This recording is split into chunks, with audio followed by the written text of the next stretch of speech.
Ini bagian dari kisahku. Perkenalan yang sederhana berawal dari setiaku kudarmakan, dharmaku kubaktikan. Kurasakan getaran yang begitu sulit ku kendalikan ketika ia ucapkan cinta alam dan kasih sayang sesama manusia. Dalam kegelapan halusinasi dan juga ku bertanya, siapakah wanita tersebut? Ragaku pun membara di atas api yang seolah cahayanya menembus dinding pada ruang hampa kegelapan.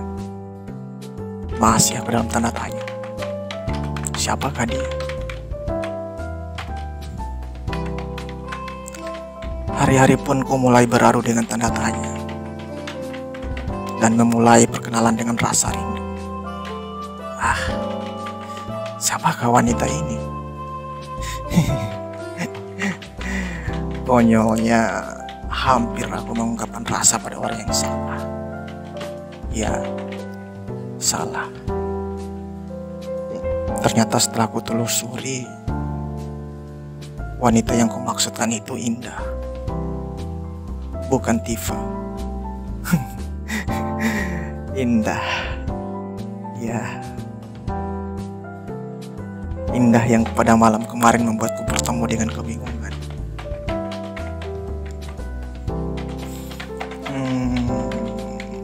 Mulailah aku membuat skenario pendekatan. Ya, mungkin begitu konyol sih. Namanya juga masih labil. Kalian tahu nggak dengan cara apa? Dengan cara belajar semapur. Ternyata ampuh juga sih. Sudahlah. Sementara aku akhiri dulu cerita ini.